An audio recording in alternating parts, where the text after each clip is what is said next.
ओम शांति। 28/2/88।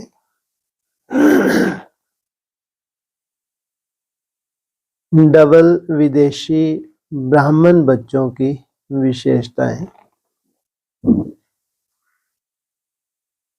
आज भाग्य विधाता बाप दादा अपने श्रेष्ठ भाग्यवान बच्चों को देख रहे हैं। हर एक बच्चे का भाग्य श्रेष्ठ तो है ही, लेकिन उसमें नंबरवार है। आज बाप दादा सभी बच्चों के दिल के उमंग उत्साह के दृढ़ संकल्प सुन रहे थे। संकल्प द्वारा जो भी सभी ने रूह रिहान की, वह बाप दादा के पास संकल्प करते ही पहुंच गई। संकल्प की शक्ति वाणी की शक्ति से अति सूक्ष्म होने के कारण अति तीव्र गति से चलती भी है और पहुंचती भी है। ऐसा रॉकेट है ये।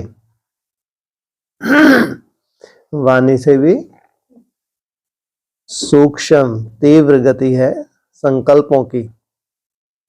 किसके पास पहुंच जाते हैं? सबके पहुंचते हैं? क्यों नहीं पहुंचते सबके? और कब पहुंचते हैं? हाँ, जब सूक्ष्म अर्थात जितने कम होते जाते हैं, जितने बापसमान होते जाते हैं, वो तो यहां तक बोला है तुम्हारे पास जो संकल्प आते हैं पहले वतन में ही मर्ज हो जाते हैं। सोचो, मना जितना तुम सूक्ष्म बनते जाते हो, निसंकल्प होते जाते हो, तो तुम्हारे संकल्प भी तुम्हारे नहीं हैं। किसके हैं? तुम्हारे द्वारा जो भी कार्य होने जा रहा है, तुम तो क्या हो? एक इंस्ट्रूमेंट हो। हाँ, जो शुभ संकल्प होते हैं ब्राह्मणों के, उमंग उत्साह के संकल्प होते हैं, वो वतन में पहुंचते हैं। बाबा को भी खुशी होती है। कहाँ ब्राह्मणों का संसार हालत देख के, कहाँ ये श्रेष्ठ ब्राह्मण इतने सुंदर संकल्प करते हैं, उमंग उत्साह में रहते हैं। तो वाणी से भी क्या है? सूक्ष्म। वो यहां भी काम करेगी नहीं करेगी? हाँ, जैसे वाचा से दूर होते जाते हैं, वैसे वैसे संकल्प तुम्हारे कम होते जाएंगे, नेचुरल हो जाएगा। क्या नेचुरल हो जाएगा? क्या नेचुरल होता जाएगा? हाँ, मन का मौन। नेचुरल। ये नहीं तुम बैठ के कंट्रोल करोगे, फिर चल गया, फिर रुको, फिर चल गया, नहीं। धीरे धीरे उसका संस्कार ही बन जाएगा। जैसे यहाँ किसी को भी स्थूल रूप में मौन रहने में कोई दिक्कत? कितने दिन तक रह सकते हैं? वाचा में ना आए कितने समय तक रह सकते हैं? बहुत मुश्किल है। जब तक चाहे मना। कितने महीने, कितने साल? यहाँ दिनों की तो बात ही नहीं, या कुछ दिन की बात है? नहीं हो सकता ये। गुड। यहाँ तो किसी को भी कहो कि तुमको वाचा में नहीं आना, मेरे को लगता महीनों भी तुमको कोई दिक्कत ना जाए। और सोचो, ये अपने आप में बहुत बड़ी ताकत है दुनिया के हिसाब से। मौन रहना वो है भी, ऐसा नहीं कि नहीं है। हमारी वाचा में आने से बहुत एनर्जी वेस्ट होती है। इसलिए कहते हैं जितना अंतर्मुखी होगा, जितना कम वाचा में आएगा, वही योगी है। पहली निशानी बताते हैं, अंतर्मुखी सदा सुखी। सोचो, धीरे धीरे तुम्हारा ये संस्कार बन जाए। जैसे वाणी में तुम कोई तुम दिक्कत नहीं है, रह सकते हो, ऐसे संकल्प भी सहज हो जाए। जब तुम बैठो नेचुरल, ऐसा नहीं कि तुमको रोकना पड़ रहा है। अव्यक्त वाणी का सार है ये, नेचुरल और नेचर। सोचो। और फिर हम सोचे कब होगा 24 घंटे के लिए। जब तुम मौन बहुत आसानी से 24 घंटे रह सकते हो, तो मन के मौन की प्रैक्टिस से क्या तुम बैठ के करोगे क्या? बैठ के संभव है क्या? कोई मन को बैठ के रोके लगा रहे, सालों लगा रहे, संभव है क्या? बिल्कुल नहीं। उसको तो संस्कार में आ जाता है। इसलिए कई बार डिस्कस भी होते हैं ना, हमारी भाषा कौन सी है? कौन सी भाषा है हमारी भविष्य की? निर्भाषी, निसंकल्प। माना भाषा से दूर जाना, निसंकल्प, ये हमारी भविष्य की भाषा है। उधर संकल्प चलेगा, वही वैसा का वैसा ही कैच होगा उसको, जैसा वाचा से होता है, बिल्कुल वैसा का वैसा। टेलीपैथी, वो अभ्यास करते हैं तो एक्यूरेट टेलीपैथी से होता है ना, लेन आदान प्रदान। ये हमारी दुनिया है, भविष्य की दुनिया जहां हम जा रहे हैं। वाचा को तो बहुत कम, कोई रोल ही नहीं है वहां पे। पूरा संकल्पों की भाषा से काम चलेगा, और संकल्प उठा वैसा का वैसा एक्यूरेट, वैसे ही कैच होगा। तो क्या कह रहे हैं अभी तो बाबा, संकल्प की शक्ति वाणी की शक्ति से अति सूक्ष्म होने के कारण अति तीव्र गति से भी है, तीव्र गति से चलती भी है और पहुंचती भी है। रूह रेहान की भाषा है ही संकल्प की भाषा। क्या करते हो? अमृत वेले तो खास बच्चे क्या करते हैं? बाबा से रूह रेहान करते हैं। साइंस वाले आवाज को कैच करते हैं, लेकिन संकल्प को कैच करने के लिए सूक्ष्म साधन चाहिए। साइंस भी तो और सूक्ष्म होती जा रही है। बाप दादा हर एक बच्चे के संकल्प की भाषा सदा ही सुनते हैं, अर्थात संकल्प कैच करते हैं। इसके लिए बुद्धि अति सूक्ष्म, क्या? इसके लिए बुद्धि अति सूक्ष्म और स्पष्ट आवश्यक है, स्वच्छ और स्पष्ट आवश्यक है।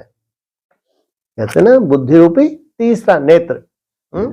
ये इतना सूक्ष्म हो जाए, जहां तुमने उस पॉइंट ऑफ, जहां भी तुमने स्थिर किया उस तीसरे नेत्र को, वहां से हिले ही नहीं, वो पिक्चर तुमको निरंतर दिखती रहे और कोई भी संकल्प ना हो, और जो तुमने पिक्चर बनाई है उसमें स्थिर हो जाए। इसके लिए बुद्धि अति सूक्ष्म, स्वच्छ और स्पष्ट आवश्यक है। तब ही बाप की रूह रेहान के रिस्पॉन्ड को समझ सकेंगे। तुम तो कर रहे हो, और बाप भी तुमसे रूह रेहान कर रहा है, तो तुमको कैच हो नहीं रही कि बाबा मेरे को क्या बोल रहा है, समझ नहीं आ रहा, डिसीजन ही नहीं ले पा रहे।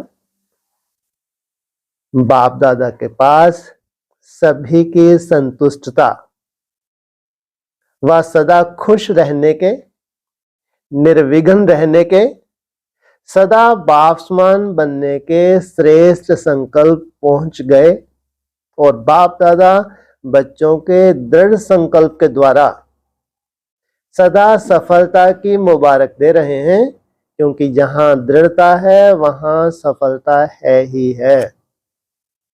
कितनी बड़ी बात बोली। क्या चाहते हैं बच्चे?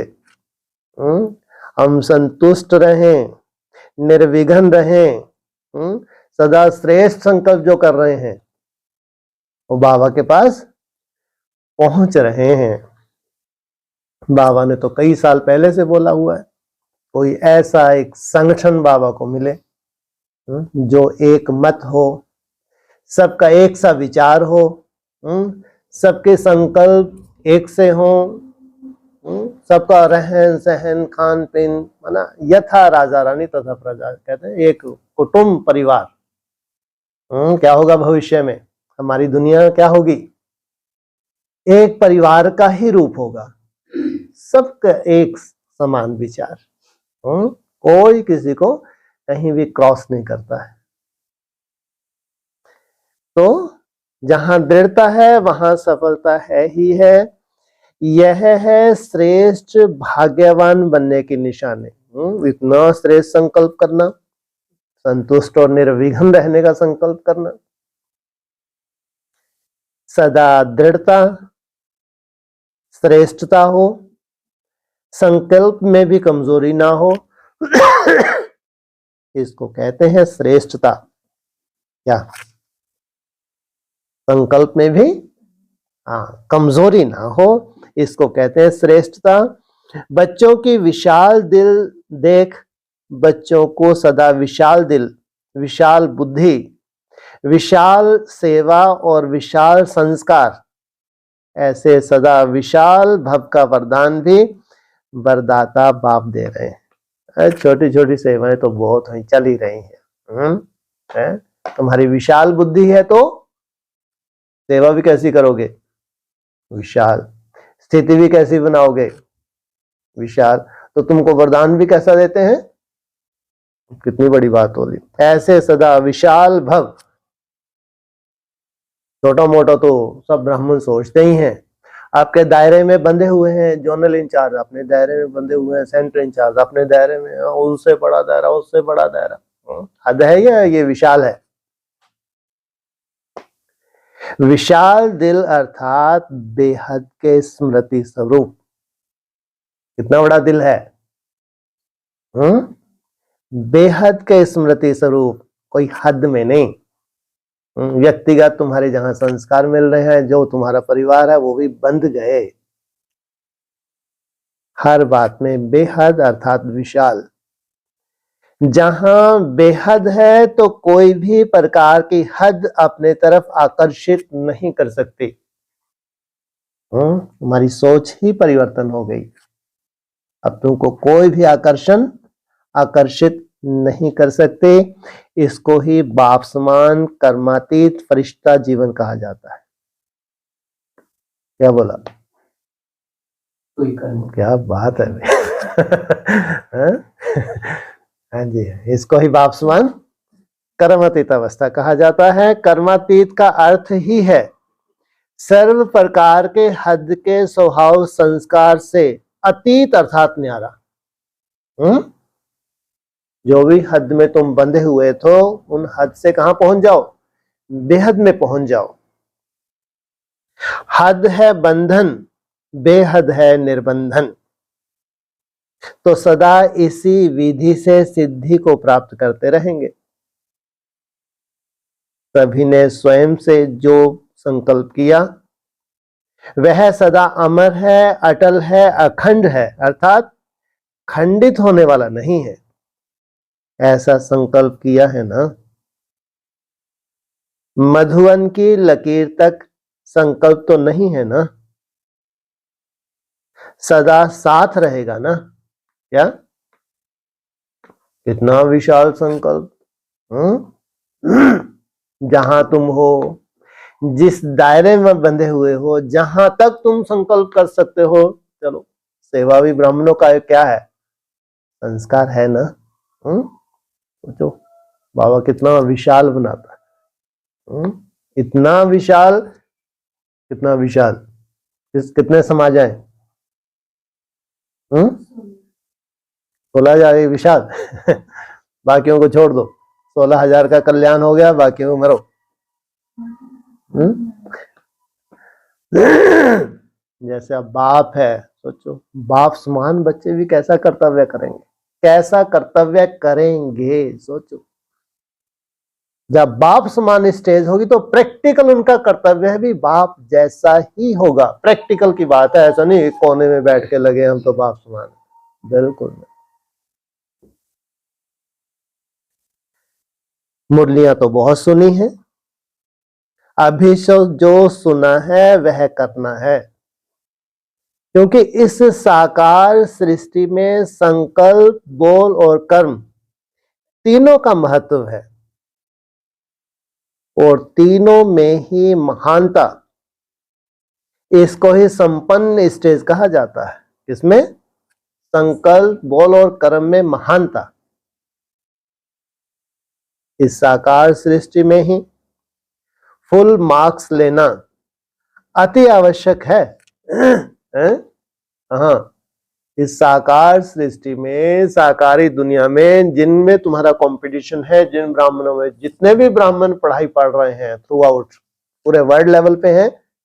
नहीं है, पूरे विश्व में ब्राह्मण पढ़ाई पढ़ रहे हैं। उनमें से तुमको कितने परसेंट लेना है? क्या बोला? कितने मार्क्स लेना है? फुल मार्क्स बोला ना? फुल मार्क्स लेना अति आवश्यक है, आवश्यक नहीं। अगर तुम इतने बेहद में हो, तुम्हारी सोच छोटी मोटी नहीं है, बहुत बड़ी सोच है, तो मार्क्स भी तुमको कैसे चाहिए? फुल चाहिए। अगर कोई समझे कि संकल्प तो मेरे बहुत श्रेष्ठ है, लेकिन कर्म व बोल में अंतर दिखाई देता है, तो कोई मानेगा? क्योंकि संकल्प का स्थूल दर्पण बोल और कर्म है, बीज है संकल्प। संकल्प में उसके बाद प्रैक्टिकल रूपरेखा तुम्हारी कर्म में दिखेगी, और या वही रूपरेखा तुम्हारी बोल से झलकेगी। श्रेष्ठ संकल्प वाले का बोल स्वतः ही श्रेष्ठ होगा। इसलिए तीनों की आवश्यकता ही नंबर 1 बनना है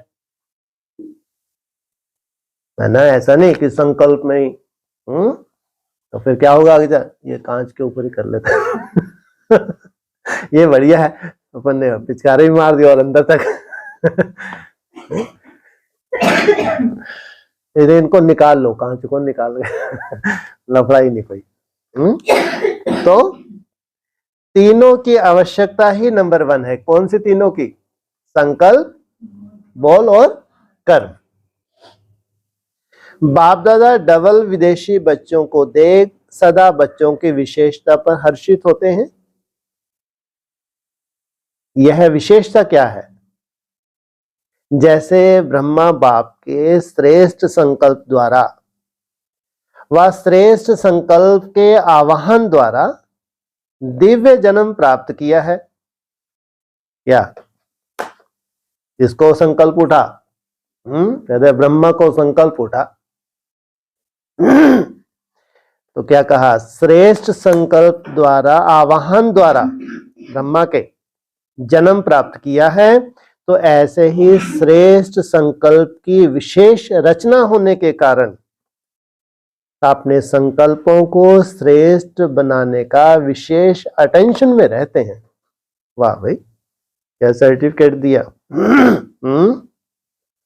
अपने संकल्पों को श्रेष्ठ बनाने के विशेष अटेंशन में रहते हैं। हमारे संकल्पों के ऊपर हमको बहुत कार्य करना है। कैसा बनाना है संकल्पों को? बाप समान। संकल्प के ऊपर अटेंशन होने के कारण किसी भी प्रकार की सूक्ष्म माया के वार को जल्दी जान भी सकते हैं, और परिवर्तन करने के लिए व विजयी बनने के लिए पुरुषार्थ कर जल्दी से खत्म करने का प्रयत्न करते हैं।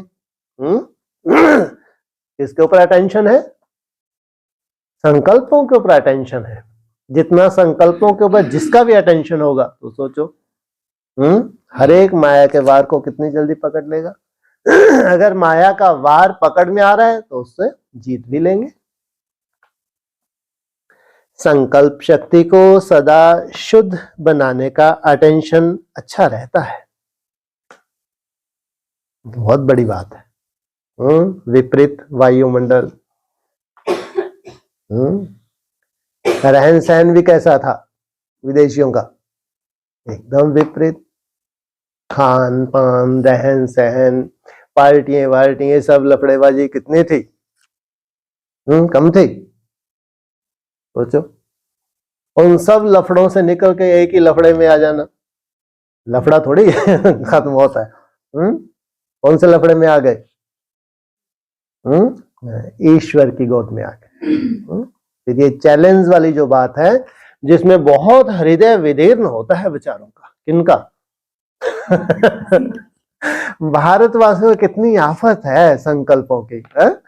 हर बात में इनका तो जितनी बड़ी समस्या भारतवासियों की है उतनी बड़ी समस्या विदेशियों को नहीं लगती। अरे ये कैसे कहते हैं भारतवासी?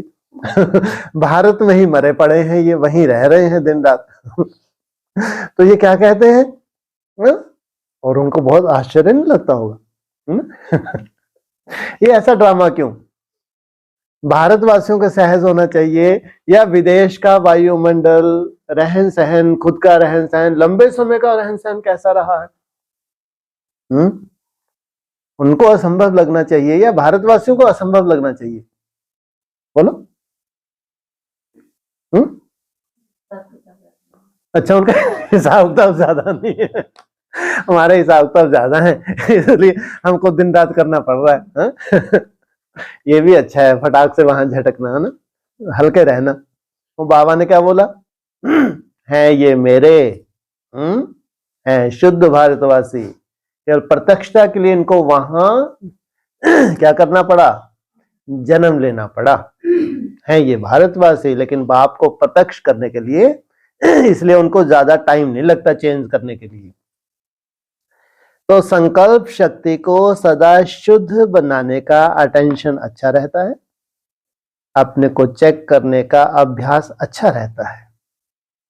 सूक्ष्म चेकिंग के कारण छोटी गलती भी महसूस कर बाप के आगे, निमित्त बने हुए बच्चों के आगे रखने में साफ दिल हैं। इसलिए इस विधि से बुद्धि में कचरा इकट्ठा नहीं होता। ये है उनकी विशेषता। क्या बोला? सूक्ष्म चेकिंग के कारण छोटी गलती भी महसूस कर लेते हैं, ये छोटी है लेकिन ये भी क्यों हुई। निमित्त बने हुए बच्चों के आगे, बाप के आगे रखने से साफ दिल है। इसलिए इस विधि से बुद्धि का किचरा इकट्ठा नहीं होता। मेजॉरिटी साफ दिल से बोलने में संकोच नहीं करते। इसलिए जहां स्वच्छता है वहां देवताई गुण सहज धारण हो जाते हैं। दिव्य गुणों की धारणा अर्थात आवाहन करने की विधि है ही स्वच्छता। कहां दिव्य गुण, कहां अस्वच्छता। जितनी स्वच्छता बढ़ेगी उतना क्या होगा? स्वतः ही दिव्य गुण बढ़ेंगे। जैसे भक्ति में भी जब लक्ष्मी का व किसी देवी का आवाहन करते हैं तो आवाहन की विधि स्वच्छता ही अपनाते हैं। तो यह स्वच्छता का श्रेष्ठ स्वभाव दैवी स्वभाव को स्वतः ही आवाहन करता है। यह स्वच्छता से स्वतः ही कौन सा स्वभाव? जो उनका दैवी स्वभाव है स्वतः ही इमर्ज हो रहा है। तो यह विशेषता मेजॉरिटी डबल विदेशी बच्चों में है। इसलिए तीव्र गति से आगे बढ़ने का गोल्डन चांस ड्रामा अनुसार मिला हुआ है। मेरे को अभी तक ध्यान है, जब मैं, ये तो कम से कम 30 साल पहले की बात है, जब माउंट आबू जाते थे। अच्छा, मेरे को तो बस एक ही रहता था, जैसे बाबा की कुटिया में जाके बैठ गए, बस केवल नाश्ते के समय निकलना है, फिर आके बैठ गए, फिर खाने के समय जाना है, फिर आके बैठ के, वरना घंटों में वहां बैठता था कुटिया में। ज्यादा भीड़ हो जाती थी फिर वो नीचे ओम शांति हॉल के नीचे वहां चले जाते, ऐसे कहीं ना कहीं। वहां भारतवासियों को फुर्सत नहीं है, माउंट आबू गए हैं तो इधर घूमने चले गए, देलवाड़ा मंदिर घूमने चले गए, वहां चले गए, नक्की लेक चले गए, यही कुछ। और वहां देखो यंग एकदम फॉरनर्स कहीं ना कहीं बैठे, घंटों बैठते थे, घंटों। ये हद में भी देखा, और इनको फुर्सत ही नहीं है। गए हैं माउंट आबू, पहले तो देलवाड़ा मंदिर जाएंगे और फिर वहां जाएंगे, वहां जाएंगे, घूम फिर के बस बाप दादा की वाणी सुनी और वापिस। और उनकी लगन देखो, इतना खर्चा कर कर आते थे, घंटों बैठते थे, घंटों, एकदम यंग। तो बाबा भी कहते हैं गोल्डन चांस ड्रामा अनुसार मिला हुआ है, इसको ही कहते हैं last so fast. Last so fast, और फिर क्या हो जाता है? फास्ट सो फर्स्ट भी हो जाता है। तो विशेष फास्ट जाने की यह विशेषता ड्रामा अनुसार मिली हुई है। क्या? ड्रामा अनुसार यह फास्ट जाने की विशेषता की नोंद है, तो इस विशेषता को सदा स्मृति में रख लाभ उठाते चलो। आया, स्पष्ट किया और गया। इसको ही कहते हैं पहाड़ को रुई समान बनाना, है ना। आया, जो भी हिसाब किताब है, आया, स्पष्ट किया और गया। रुई सेकंड में उड़ती है ना, और पहाड़ को कितना समय लगेगा? फिर तो महावीर होना चाहिए उसके लिए। तो क्या, ऐसे तो पहाड़ को उठाने में कितनी मुसीबत है। किसने उठाया? या तो फिर ऐसा महावीर हो कि थोड़ी सी चलो मोटी बुद्धि भी है और पहचान ही नहीं हो पा रही कौन सी जड़ी बूटी ले जानी है, लेकिन ताकत तो है। तो क्या किया, पूरा का पूरा पहाड़ ही उठा के ले चले। तो स्पष्ट किया, बाप के आगे रखा और स्वच्छता की विधि से फरिश्ता बन गया, उड़ा। इसको कहते हैं लास्ट सो फास्ट गति से उड़ना। ड्रामा अनुसार यह विशेषता मिली हुई है। बाप दादा देखते भी हैं कि कई बच्चे चेक भी करते हैं और अपने को चेंज भी करते हैं, क्योंकि लक्ष्य है कि हमें विजयी बनना ही है। मेजॉरिटी का यह नंबर 1 लक्ष्य है, क्या? कि हमको क्या बनना है?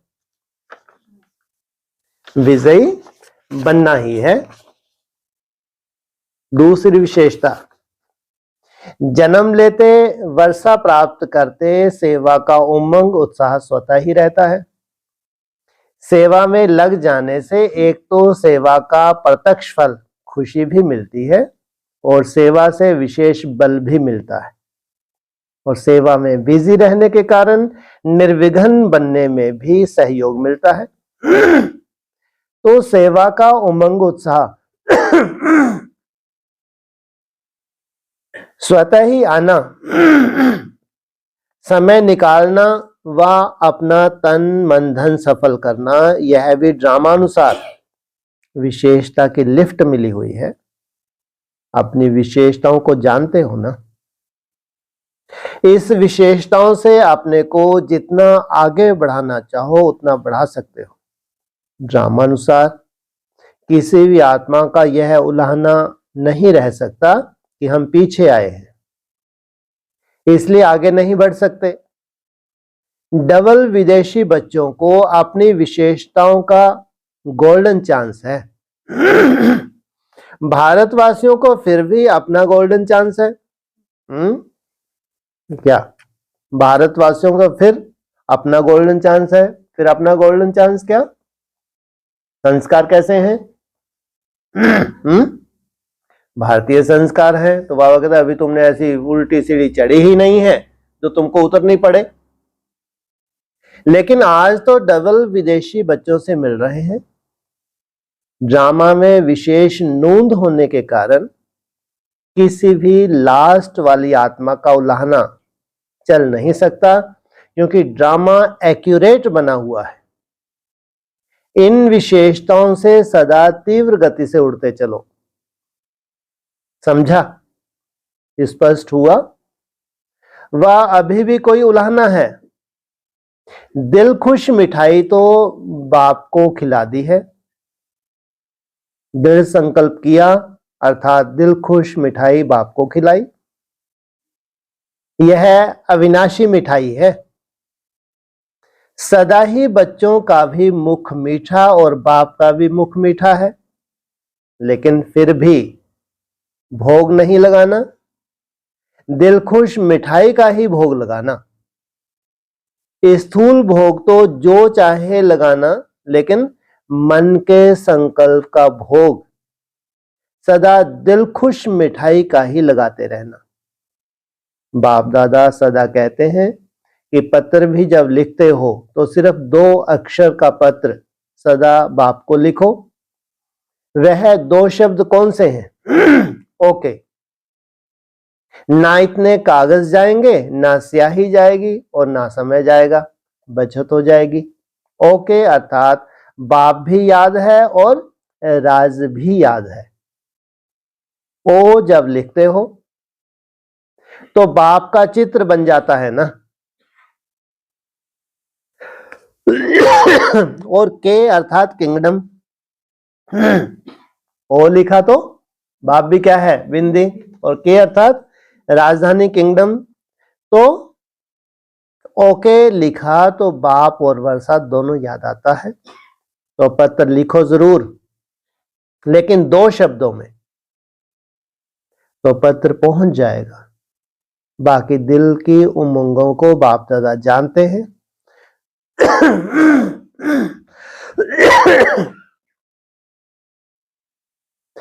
प्यार के दिल की बातें तो दिलाराम बाप के पास पहुंच ही जाती हैं।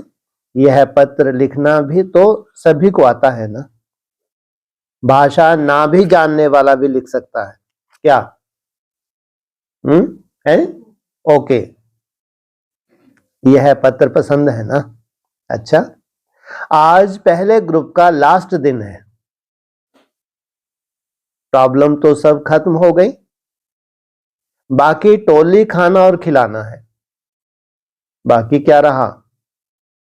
अभी औरों को ऐसा बनाना है, सेवा तो करनी ही है, निर्विघ्न बनो। अच्छा, सदा बापसमान बनने के उमंग उत्साह से उड़ने वाले, सदा स्वयं को चेक कर चेंज कर संपूर्ण बनने वाले, सदा संकल्प बोल और कर्म तीनों में श्रेष्ठ बनने वाले, सदा स्वच्छता द्वारा श्रेष्ठता को धारण करने वाले, ऐसे तीव्र गति से उड़ने वाली विशेष आत्माओं को बाप दादा का याद प्यार और नमस्ते। ऑस्ट्रेलिया ग्रुप के छोटे बच्चों से बाप दादा की मुलाकात। सभी गॉडली स्टूडेंट हो ना। ऑस्ट्रेलिया का अर्थ बाबा ने क्या बताया है? आस माना है, आस का पूछा, पूरा ही बता दिया।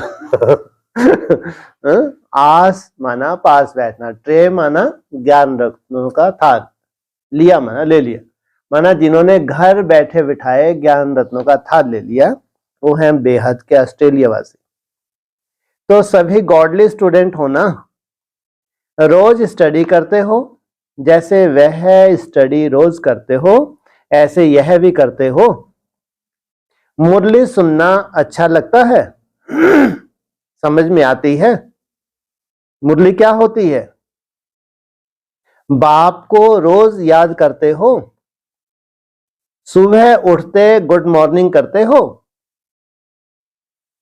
कभी भी यह गुड मॉर्निंग मिस नहीं करना।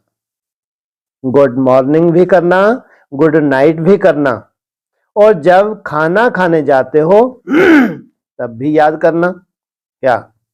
एक तो गुड मॉर्निंग, दूसरा गुड नाइट, और जब खाना खाने जाते हो तब याद करना। ऐसे नहीं भूख लगती है तो बाप को भूल जाओ। खाने के पहले जरूर याद करना। पूरा खाने खाते समय तो बहुत मुश्किल है, लेकिन कम से कम खाने से पहले कुछ सेकंड के लिए जरूर याद करना। खाने के पहले जरूर याद करना। याद करेंगे तो पढ़ाई में बहुत अच्छे नंबर ले लेंगे, क्योंकि जो बाप को याद करते हैं वह सदा पास होंगे। क्या कहा? जो बाबा को याद करते हैं वो सदा पास होंगे, कभी फेल नहीं हो सकते। जो सदैव पास होते हो, अगर पास ना हुए तो सब कहेंगे यह शिव बाप के बच्चे भी फेल होते हैं। रोज मुरली की एक पॉइंट अपनी मां से जरूर सुनो। किन से बात कर रहे थे? हाँ, अच्छा, बहुत भाग्यवान हो जो भाग्य विधाता की धरती पर पहुंचे हो। बाप से मिलने का भाग्य मिला है, यह कम भाग्य नहीं है। पर्सनल मुलाकात के समय बाप दादा द्वारा वरदान रूप में उच्चारे हुए महावाक्य। पहला है, बाप के द्वारा मिले हुए सर्व खजानों को सर्व आत्माओं प्रति लगाने वाले भरपूर बन, औरों को भरपूर बनाने वाली आत्माएं हो।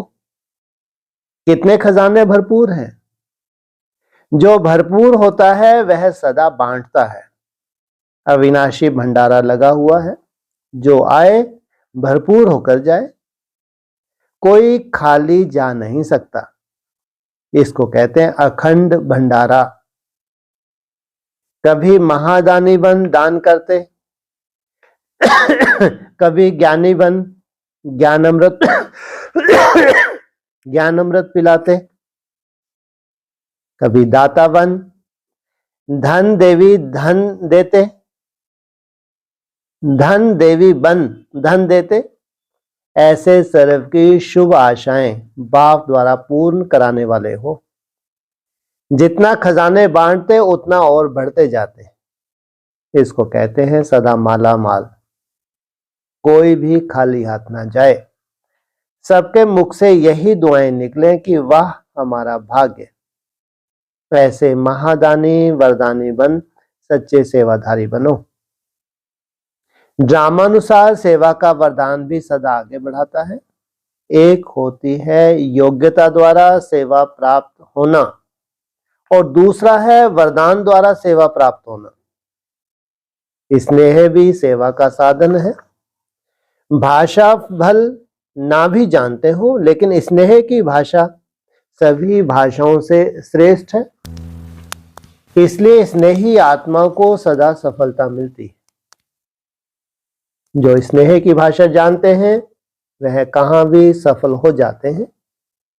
सेवा सदा निर्विघ्न हो चले सेवा सदा निर्विघ्न हो चले, इसको कहते हैं सेवा में सफलता। तो स्नेह की विशेषता से आत्माएं तृप्त हो जाती हैं। स्नेह के भंडारे भरपूर हैं, इसे बांटते चलो।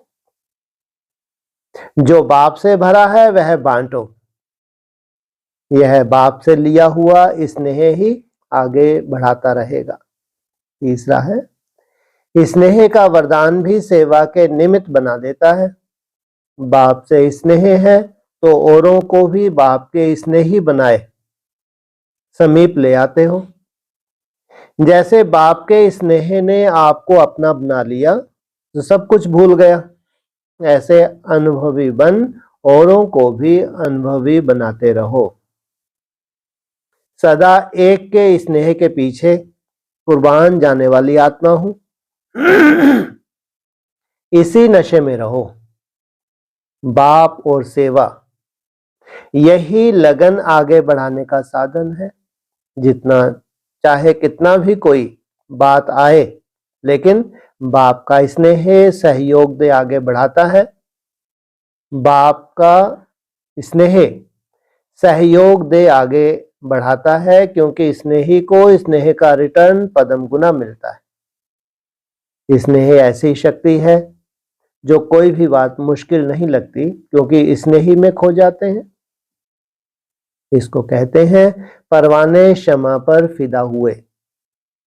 चक्कर लगाने वाले नहीं, फिदा होने वाले, प्रीत की रीत निभाने वाले। तो स्नेह की शक्ति दोनों के बैलेंस से सदा आगे बढ़ते और बढ़ाते चलो।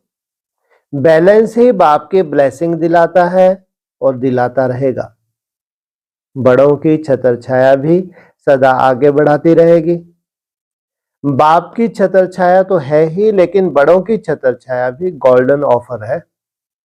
तो सदा ऑफरिंग मानते हुए आगे बढ़ते चलो, तो भविष्य स्पष्ट होता जाएगा। चौथा, हर कदम में बाप के साथ अनुभव करने वाले होना। जिन बच्चों को बाप ने विशेष सेवा के अर्थ निमित्त बनाया है, तो निमित्त बनाने के साथ साथ सेवा के हर कदम में सहयोगी भी बनता है। भाग्य विधाता ने हर एक बच्चे को भाग्य की विशेषता दी हुई है। उसी विशेषता को कार्य में लगाते सदा आगे बढ़ते और बढ़ाते चलो। सेवा तो श्रेष्ठ ब्राह्मण आत्माओं के पीछे पीछे आने वाली है। सेवा के पीछे आप नहीं जाते, जहां जाते वहां सेवा आपके पीछे आती। क्या एक है सेवा के पीछे भागना, एक है हाँ सेवा आपके स्वतः ही आप इंस्ट्रूमेंट बनते रहे।